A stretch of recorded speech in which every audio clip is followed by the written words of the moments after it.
Welcome to Mormon Book Reviews, where an evangelical encounters the restoration. I'm your host, Stephen Peinecker, and this is, I think, a very important episode we are taping today. Today is Sunday, March 16.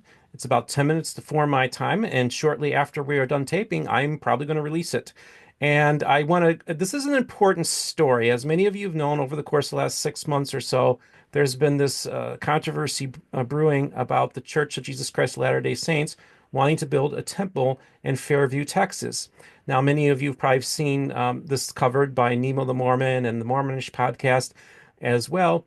And I've talked a little bit about it on my channel and on some other platforms, but I really haven't been I've kind of been peripheral. But when it was offered to me to speak to this guest today, I jumped on it because I think it's really important that people get both sides. I'm concerned that so often people are only hearing one side. Of course, the way this country is divided, we all live in our little silos and echo chambers. And this is the only neutral Mormon podcast out there, basically, that occupies a space that faithful Latter-day Saints, as well as critics of the church, watch this program and come on this program. And actually, this is not a critic of the church that's coming on the program. This is actually a gentleman who's very friendly with Latter-day Saints and is the mayor of Fairview, Texas, Mayor Henry Lessner. Welcome to the program, sir. Thank you, Steve. I'm glad to be here. Appreciate you inviting me. So I wanted to give this opportunity for you to basically tell your side of the story. And you want to talk directly to members of the Church of Jesus Christ of Latter-day Saints, and also even to some of the leadership as well that might be watching. So, Henry, welcome to the program, and please just tell us, start off from the beginning, kind of give us what's going on in Fairview, Texas. Well, Fairview is a town in the DFW Metroplex. DFW, about 8.3 million people there. We're in Collin County, fastest growing county in the United States of America, about a million people there. So all that sounds like a lot of growth and congestion and all sorts of things. But when you come to the border of our little town, Fairview, Texas, you go into a different world. And we like it that way. We moved there intentionally. So as you come into our town, we're a small town. We're about 11,000 people. Very little space to grow, but we're about 9.2 square miles. So that's a pretty small little area. We are bordered by larger cities. And again, we're part of the DFW Metroplex. But we pride ourselves on kind of looking country. And we've been that way since the town was founded back in the 50s, back in the 70s, and then going forward up until today as I'm mayor. We have been able to maintain the uniqueness of our little town. Our town is probably divided in the sense of one area of our town is residential, and the other area of our town is commercial. They do not mix. So in the residential area, we have no sewer system intentionally. And in there, what that causes is you have to have larger lots. So we have large lots, 1 acre, 2 acre, 4, 6 acre lots out there. And people tend to move into Fairview. We have excellent school districts, and they tend to live in the residential side of our town, which is probably 70% of the land area of our town, maybe 75%. They move there, and there's lots of trees. Again, there's no commercial. It is residential. We do have two schools, local school campuses in that area. The other side, other part of our town, the commercial area, which borders major north-south road, US 75, Central Expressway, as we call it. We have a big outdoor shopping area. We have office buildings. We have all our multifamily in there. And we have a big development coming, Billingsley Company with offices and stuff like that. So anyway, so that's just a general characteristic of the town. We have, you go into our town, you will see longhorns, alpacas, cows. We have people with game cameras. They capture armadillos and raccoons and skunks and all sorts of stuff at night. Again, we have dark skies, ordinances that prevent people from having a lot of light. I told this story to someone the other day, but the first time this has ever happened to me, I was actually able to see the edge of the Milky Way from my house. And I'm actually on the western edge, the more close to our commercial area, as opposed to the going further east, which is where all the real dark stuff is. We have Texas Astronomical Association folks that live in town. Hmm. They have big telescopes they pull out and they look at the rings of Saturn and Andromeda Galaxy and all that kind of stuff. It's a very high net worth town, high real estate value town. I mean, most of the houses are $1 million plus and way up from there. It is quite a unique place and it's quite nice, and we like it that way. Well, it sounds very nice, and I think there's some people who live in rural parts of Utah who could maybe relate to your town and have similar experiences and the importance of kind of keeping that small town Yeah. feel. So that's the story of your town. Now, I would like for you to kind of just talk about these recent developments with now, of course, it isn't about one of the largest buildings in your town, the Church of Jesus Christ of Latter-day Saints Stake Center already? Yeah. Yeah, so if it's okay with you, let me just start kind of from the beginning. I'll go through it quickly, but when did we find out about this? What has happened? How's the town handled this? How has the church handled this? And where are we right now? So I found out about this. It was either late February or early March in 2004. We had heard that the LDS folks were going to build in a temple in a nearby town, nearby in DFW is 15, 20 miles away, town of Prosper. And then we heard that that one was shut down. And the next thing we know, kind of surprise to us, there was an invitation to the Stake Center to come out. We're going to build a temple in Fairview.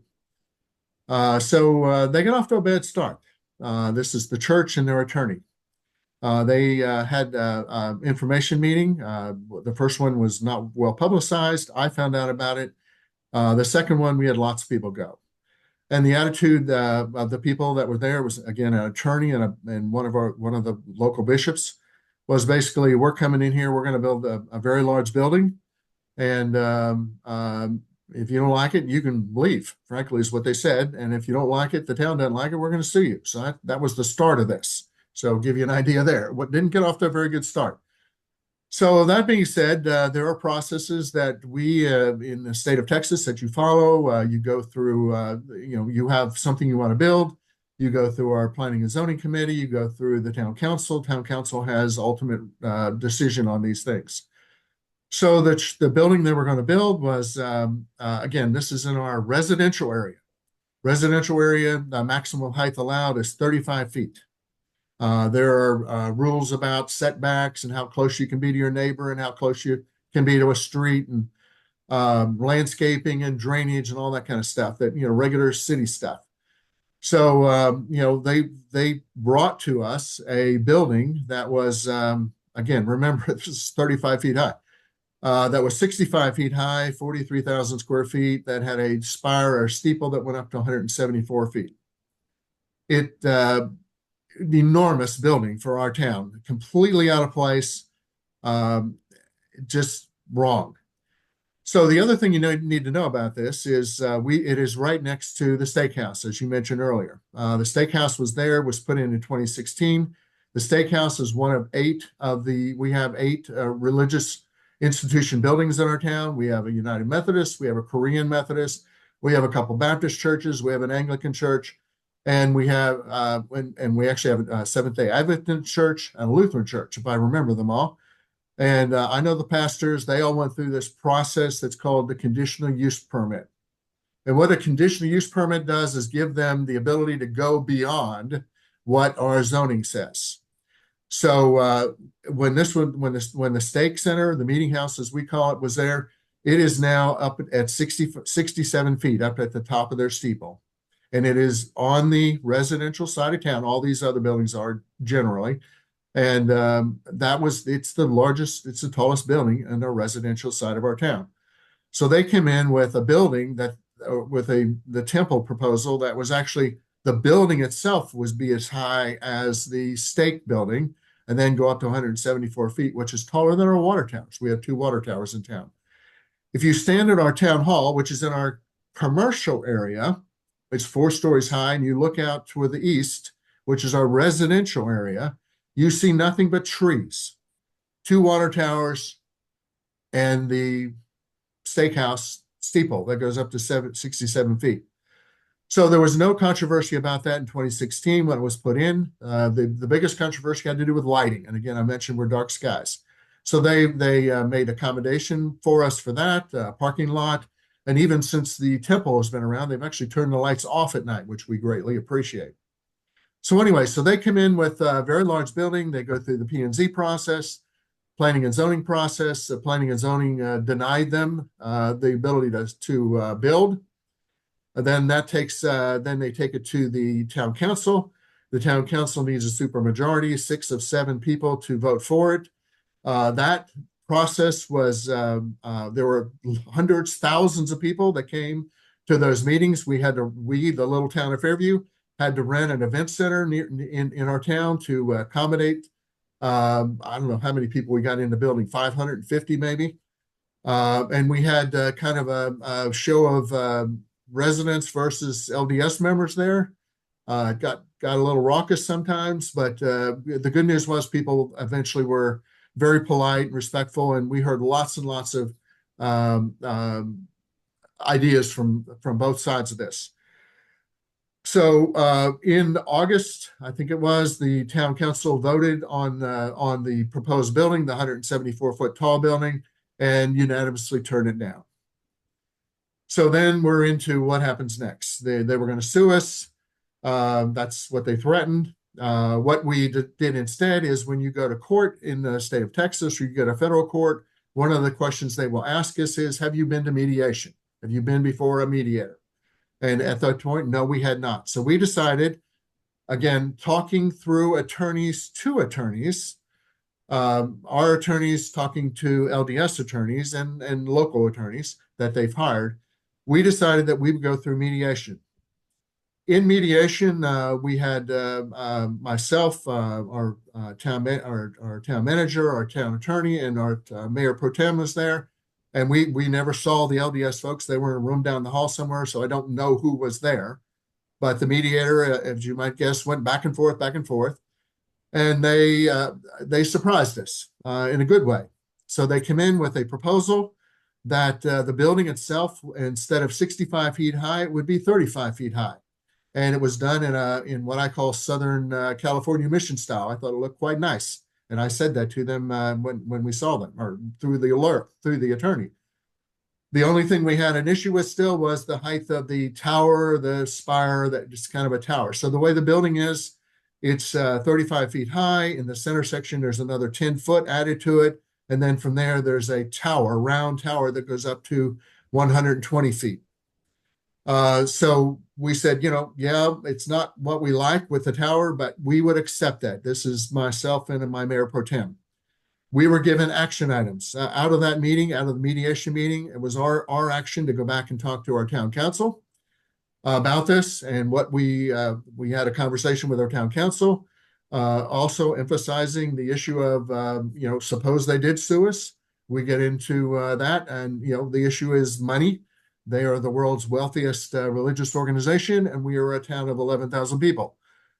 So we were quite concerned about what the financial strain would be on our town, and we've done an enormous amount of research on this, believe me, and we know of places that literally went bankrupt. So we didn't want to do that. So we, as the council, unanimously accepted the mediated building, the 100, which is the 35 foot that goes up to 120 feet. So then our next task was to take that to our residents. Our residents saw that and were not happy. Again, why were they not happy? Because the building goes up to 120 feet. And again, remember, this isn't an area where it's all trees and buildings don't go above 35 feet. Houses don't go above 35 feet. So what has been going on, transpiring since then, was I have been representing the views of our residents, which I know is kind of conflicting, confusing, I think, to the folks in the church, because I had said it then and I will say it here now. If they bring a 35 foot with 120 foot, the mediated settlement to the town, I will vote for it, and I think the council will vote for it. Our residents are not happy with it. They need to know that. Thousands of them. This is not a little bit of group of people. This is thousands. All neighborhoods across the town of Fairview are not happy with this because it sticks up above everything. So that being said, so where are we right now? So on January 13th, the LDS folks were supposed to bring the mediated building design to our planning department to go over lighting and landscaping and parking and traffic, all those kind of things that municipalities look at. And they were supposed to bring that there. They chose not to do that. They chose, it was like 8 days later, they sent us a letter with an intent to sue. The reason that we have been told through the mediator that they did this is because, one, they don't like me talking about it. Still, they see me still negotiating, which in a sense I am, because I'm representing our residents. I am the highest elected official in the town of Fairview. I need to represent our residents. And yeah, but again, I will vote for the mediated settlement, what that building is, even though I don't like the tower, because I said I would. And I think our council will, because we don't want to be sued. But if they want to be good neighbors and they want to be really accepted, they need to look at something else. And what we look at is something like Yorba Linda, California. Again, I have thousands of people in my town that watch this. They're very highly educated people. We're a high net worth town, lots of lawyers, and they know what's going on, and they watch this for themselves. And the question is, this is why I want to meet with somebody who is a decision maker in the LDS Church. I've never met someone. Think about that. We've been into this for over a year. I've never met anyone from the church who could sit down and talk to me about this. I deal with big time developers. I deal with big time builders in our community.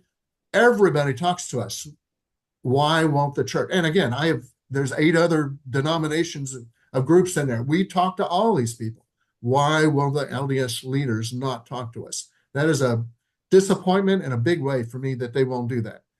But anyway, so that's why I'm kind of going on a media blitz right now, looking for a way to get out to the LDS faithful that I know that you speak to, and their leaders, that I'm hoping that somebody hears this and invites me, and my Mayor Pro Tem John will come with me, and we'll come up to Salt Lake City and talk to you if we need to. I mean, you need to hear what our issues are about our residents. And again, I'll go back one more time. I will vote for the mediated building as it stands today. But that I don't like that because the tower's too tall. It sticks out. Sticking out is not what we do in the town of Fairview. Anyway, that's the Cliff Notes version. Yeah, no, appreciate you giving that to the audience. Now, some people might push back a little bit on you when they Yeah. say, well, you agreed to something in mediation, but then you go public kind of saying something else by representing. So some people might say that you're speaking out of both sides of your mouth on that. What do you say to that? So my answer to that is, I can't be more plain. I will vote for the mediated building. We'll vote Okay, I for it. can't be more plain. But I am the top elected official in the town of Fairview. I have 11,000 residents, and we've probably heard from almost all of them. It's quite amazing. They've done petition signing and stuff like that. And you look every single neighborhood in town. And by the way, some of our adjacent towns are not happy with the size of the steeple or the tower, as I call it. So I am obligated, I think, to go out and try to talk to this. This is another reason why I'm talking to you and many other people, because I know that that is confusing to them. We are a Democratic elected, we are a Democratic run town. And I got residents that expect me to represent their Well, views. just to be really Yeah, clear, sure. you said Democrat run town. You're actually a nonpartisan. That's not a party. Well, exactly. Yeah, we are. Yeah, in the state of Texas, school boards and municipals, town and city elections are nonpartisan. We don't campaign or advertise that we. I mean, obviously, parties get involved in it, but as I am very proud to say, I am nonpartisan. And why? Because I represent every single person in the town of Fairview, LDS or not. I represent them all. Fair enough. Well, I think that's important to get out there. And then a lot of people are making this into a religious liberty issue, a First Amendment issue. Yeah. And so, and just maybe speak to that part of it. So, prior to this, I'd never heard of our Lupa, which now we know a lot about. And what And is I that? understand. What is that? So, our Lupa is the federal, the federal, and there's this Texas version of a law that says you can't use zoning to prohibit someone from worshiping as they see fit. That's generally what it says. So what's being said about us meaning the town of Fairview, not allowing them to build up to the 174 feet or 120 feet, whatever it's going to be, that we somehow are infringing upon their ability to worship as they see fit. What we know is that in the LDS temples all around the world, there are some places that have 200 plus high steeples, and there's places that have no steeples. There are places that have domes. There's no consistency associated with that, which I get. That they're I guess they're doing that because that's what they can negotiate with the local officials and stuff. So that makes sense to me that it would be different.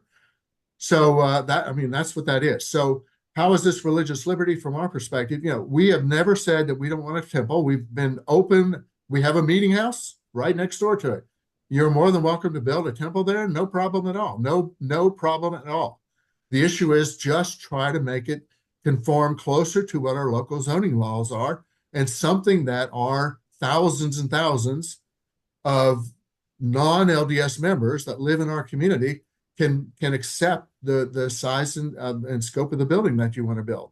I don't see the difference. And again, I go back to what do we want to hear from the LDS folks in Salt Lake City? You made compromises in Yorba Linda. It started out at 99 feet. It ended up at 70. The building itself, where the celestial rooms are and all the other things that go on in there where baptisms occur, from what we can tell from the outside, looks exactly the same. It's the same size, the same architecture. It looks the same. The only difference is we have a 120-foot tower that goes up the middle of this one, and that one has a kind of a dome that stops in the front of theirs. It stops at 70 feet. They come in, and if they were to do a Yorba Linda type design for us, this would be like butter. It'd go through so smooth, everybody would be so happy with them. Um, anyway, that's kind of what the issue is. Just to be clear, you Yeah, you you guys are not opposed to a temple being built in your community. not at all. As a matter of fact, in many ways, you welcome it. It's just that you want there to be some accommodations made to the historic setting of your community.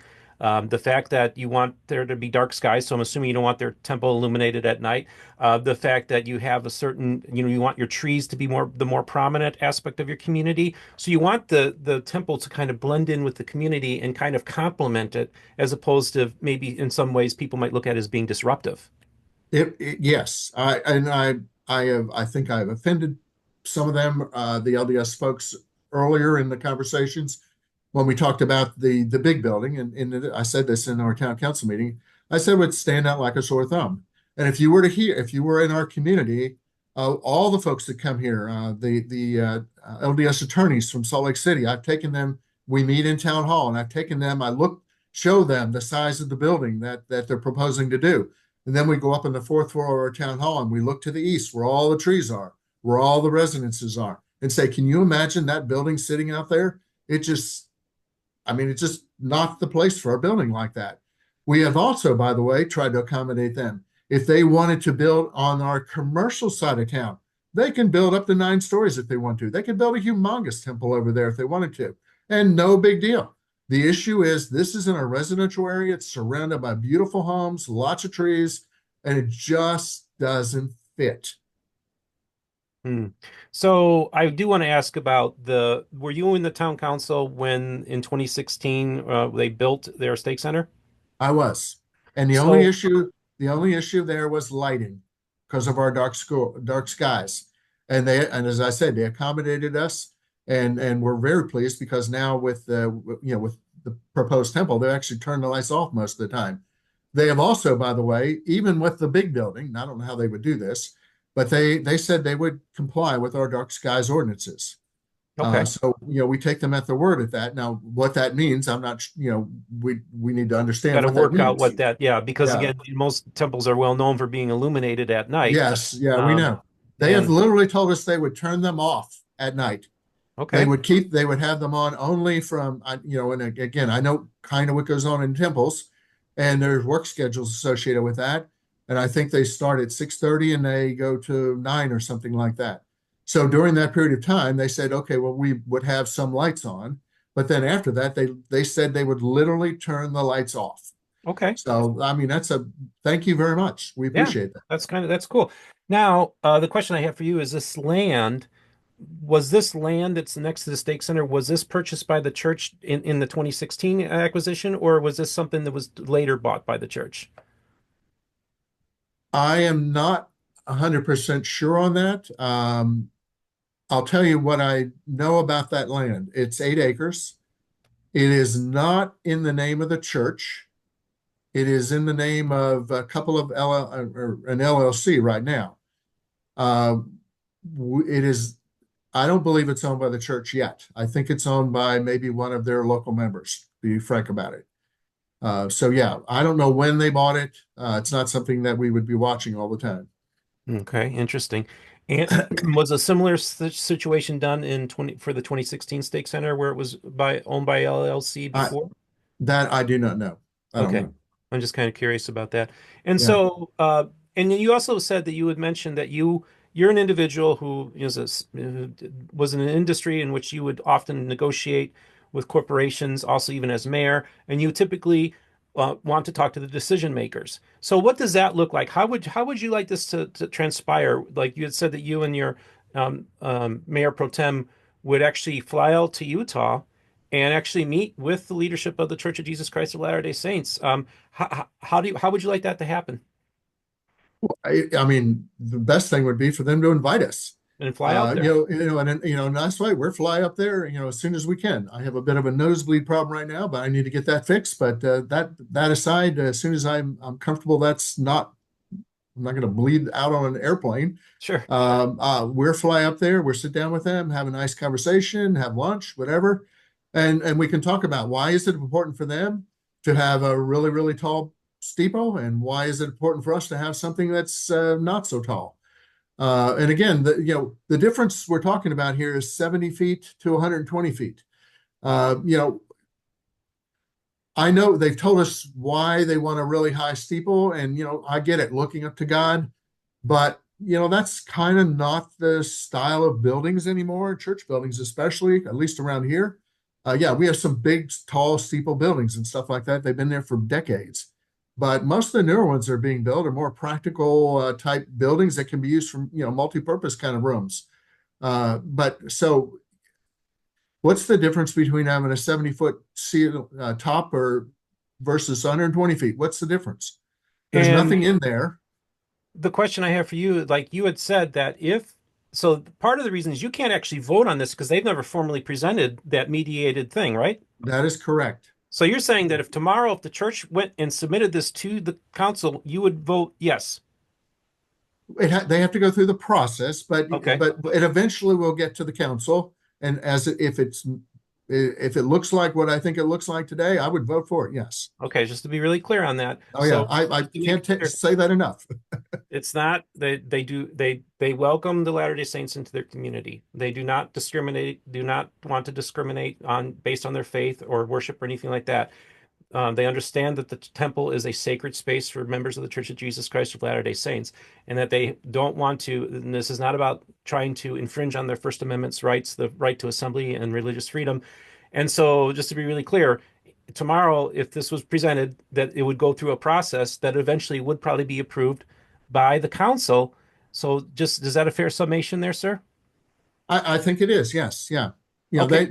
They have, and this process is out there. There's been talk. I know, talking to other people, like this process is not something we made up to make things difficult for anybody. This is what you do in the state of Texas. There's state laws that govern Everybody goes this, through this. and everybody and anybody. So if we, I mentioned we have an open air shopping center in our town on the commercial side of our building. They went through this.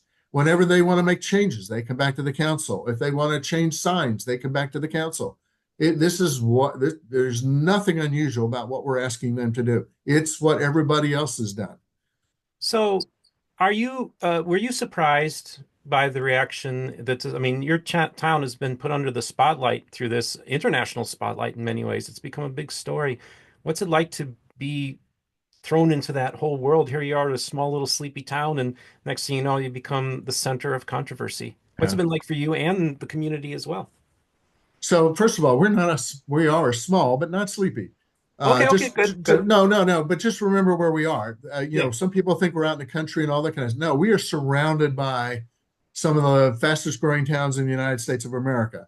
So it's not like it's just that we have a very unique way, and there's two other towns that are adjacent to us, small ones, that the people that live there move there because it's kind of like country and it's a little Yeah. slower, a little greener. Hmm. But how is it like this? Um, you know, it's amazing to me that it's so controversial, and that's the first thing. We have said you're welcome to build a temple. Uh, they have, thank you, LDS Church. You've come down to the building size is a good size, acceptable. What difference does it make to go from 70 to 120 feet? It's a big drain on our resources to deal with this. There's no question about that. My time, especially, our town attorneys, our town attorney, we have one. Um, it's it's amazing to me. The other thing that's interesting is, we hear from lots of people about this. As you made a comment, there's people all over the world. There's people all over the United States, both non LDS, former LDS, and current LDS. And it's also interesting to me how many current LDS members we have that reach out to give us a supporting message. Many of them related to the height of the tower or the steeple. Basically, there is no ordinance apparently that says that it has to be such and such a height. So we had some young people during our big meeting where there were thousands of people there, council meeting, and we had a couple of young people stand up and tell us that. So, good for them. That was, I understand, maybe took some courage to do that, knowing who else was in the audience. So we appreciate that support. So this is not about the church. This is not about the good people that are LDS members. When we spoke earlier, I mentioned the LDS Army that is out there in our area. We do a road cleanup. We do city cleanup. We do other type activities together where we have people from all across communities to do things. And the LDS folks show up big time to help us out with that stuff. We love the LDS folks. It is not about that. This is a zoning issue. They're trying to put a very, very large building or now a very high building in an area where it just doesn't fit. It's if you want to be really welcome, not with me, but with all the people that live around there, the thousands of people, um, do a little bit more accommodation. We appreciate what you've done so far, bringing the size of the building down from 43,000 feet, 65 feet high to 35 feet, basically to 30,000 foot. Thank you, thank you, thank you. Um, Take a look at the spire. So I just wanted you to also clarify a lot of people. And first of all, I do want to thank everybody for the different platforms who issued some questions to me for the mayor. I hope that my questions have been reflective in some of the stuff that was discussed. One of the things that was brought up, and we have time constraints, so I'm not able to get into a bunch of these questions, but one of the things that people brought up was the approval of a tall bell tower for the United Methodist Church. Maybe clear the air on that story. So that was that. Yes. So we have actually have two United Methodist Church. One is Korean, and then we have another one. So that is in the eastern side of our town. It was actually at the time that was done. I'm not even sure that was in Fairview. It was actually maybe in Allen, but no, I think it was in Fairview at the time. So what was proposed at that time? This is 2006. This was a brand new church start. It's on 22 acres. It's I think 22 acres, much bigger piece of property. Nothing was around it other than a school building at the time. And they proposed when they filed with the town, I don't remember what it was, 150-foot bell tower because they wanted to ring the bells. So what was said at the time there, and this is what the attorneys have been focusing on, that there were two members of our town council at that time had positive comments about that. They didn't see anything wrong with it. What I always bring people back to, irrelevant of what some comments were, the ordinance that was approved for that church did not allow for the bell tower. It approved the building, a smaller building, and it said very, very clearly that if you want to build a tower like that, you need to go back through the process, back through planning and zoning, back through the council to get approval with that. That was the end of that. Okay. So now fast forward to 2, 3 years ago, that church did a building addition, and so I have had the opportunity, and I literally got this for the Dallas Morning News yesterday. The bell tower on that building, which there is no bell, and it's like a steeple. It's just a like not unlike what the LDS folks want to do. Instead round, it's square. It goes up 55 feet, 5.5 inches, I believe is the height of that. There are no bells. There's no plan to put bells or any recorded stuff in there. And the church building itself, interestingly enough, is 35 feet, 10 inches high at its highest point. It's one point on the roof, and the rest of the roof is much lower than that. So anyway, so that is the size of that building. I don't know why they keep bringing back that up. It's kind of, I don't know. They got nothing else to stand on, I guess. But that was the ordinance that approved that original building, did not approve the bell tower. The bell tower, if that church was going to go forward with it, they would have had to start over. They would have had to go back through our planning and zoning committee. They would have had to go to the council, and it never went anywhere. I Okay. Well, can't be more clear. I don't know what the big deal is about that. thank you for clearing the air on that. So there was somebody in Reddit that actually asked if there's a like a place. Is there like a you guys have a legal fund set up or anything like that?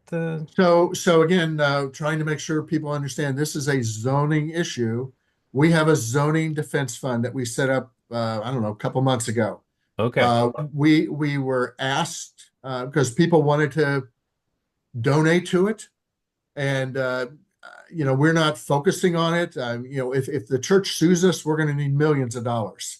So there's no way that, and we don't make a big deal about this. There are people another, I think it was the Dallas Morning News the other day. I talked about this, but we had, I literally got a check in the mail the other day from an elderly lady in Kentucky, of all places.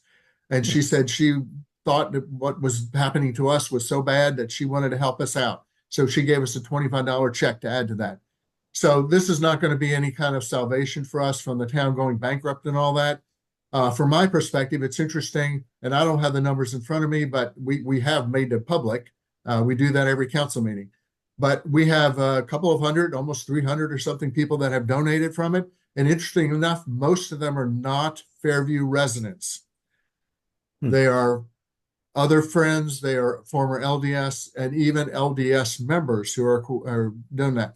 We get, and that's the interesting thing to me. There's a lot of LDS folks out there who are supportive of us in our quest to get the church to agree, work a little closer to our zoning requirements. So yeah, we do have a zoning defense fund, but it's not going to, matter in the sense of if they sue us, and we got to pay if we lose, we got to pay their legal defense fund. Okay. Well, just if you want, Yeah, if you want me to, you could send me a link and I could post that in the description. Again, I'm not endorsing any side right. on the whole thing. This is So reporting the news. yeah, so just so people know, what are we going to do with that if we have spent probably a couple $100,000 on this so far? I Okay. mean, what do we pay for this? We have a town attorney that's getting paid more than what they normally would. We have an outside attorney that's down in Austin who has won an our Lupa case. And then we have like the building rentals and stuff. We had to lease that event center for 2 council meetings because, again, our town council, I mean, we can sit maybe 50, 60, 70 people in there in our council chambers. And, we had thousands of people show up. So for safety reasons and stuff, the town went off and rented a significant building for us and paid overtime for police. We had all sorts of support from our surrounding cities and stuff with police and EMS because it was hot. This was during the summer. We wanted to make sure nobody got hurt or that sort of thing. So yeah, it's been pretty for our little town. It's been a big financial strain so far, but you know I'm not encouraging people to give money to us. I Okay. prefer if somebody give us letters of support is, I think, goes a Fair lot enough. farther than a couple of dollars. Thank you for Okay. letting me talk about that. I appreciate that. And also, I just want to put it out there too, if there's any representatives of the Church of Jesus Christ of Latter-day Saints, that would like to come on this program to respond, you're more than welcome to. Or if there's anybody from the Church of Jesus Christ of Latter-day Saints who would like to reach out to me to get them in touch with the mayor, I'm sure they can get in touch with them myself, but I'll be happy to facilitate anyway. Thank you. That's what we do Yeah. here at MBR. I just wanted to let you wrap this up. And was there any final words you would like to say to the members of the Church of Jesus Christ of Latter-day Saints and also maybe to your community? Well, first to when I think of community, that includes all our LDS members. Exactly. So Yep. as I can't say it enough, I am the highest elected official in the town of Fairview. I know that we have LDS members um, that are Fairview residents that are a bit saying distraught is not too strong. I also know that we have some LDS members that live very close to where the temple would be, and they are not happy about it either. Matter of fact, one of them lives literally behind it, was on TV crying about it because it just dominates their view. They moved to Fairview not to see big buildings. They moved to Fairview to see open spaces. So, but we're trying the best we can to resolve this issue. I again, I'll emphasize, I'll say it again, that we have a mediated settlement. We're willing to go forward with that if that's what we need to do. I would really like for the LDS Church, the leadership of the LDS Church, to meet with me. And one of the questions I'm going to ask is, if you compromised from 99 feet to 70 feet in Yorba Linda, California, why can't you do that for the town of Fairview, Texas? I guess what you want is a fair view for Fairview, Texas. A Fairview for Fairview. So that actually is how the name of Fairview came about. Okay. There a long time, not a long time ago, but matter of fact, it was there when I've been in Fairview for almost 35 years. When I moved there, there was a dairy on the northern end of our town, and the dairy had was cows and the whole business. And they used to say we had a fair view into the next city, which is the county seat, McKinney. We had a fair view into there, and that's how the town was actually named from that fair view. Well, Yeah. thank you so much for sharing the legacy and history of your community, your concerns and the citizens' concerns, both Latter-day Saint and non members, and to articulate your viewpoint and sharing it with my audience today. Thank you so much for coming on the program today. Thank you very much, Steve. God bless everyone listening, and have a great rest of the day. So I just want to wish everybody a happy Sunday. As we're releasing this, I'm actually probably going to go to a home later tonight where a family is going. Young man is going to open up his letter to see where he's going to go on his mission. Oh, So I'm really excited about that. And so we're releasing this today. It's gonna and let the get this out there. I know there's a lot of people who are really interested to hear from the mayor. And I'd like to hear in the comments, folks, what are your thoughts on this whole thing too? Also, my email is mormonbookreviews@gmail.com if anybody wants to reach out to me to give maybe a different side on this. We're always doing that here at MBR2. And remember, the most important thing is this: all the voices of the restoration will be heard here on Mormon Book Reviews.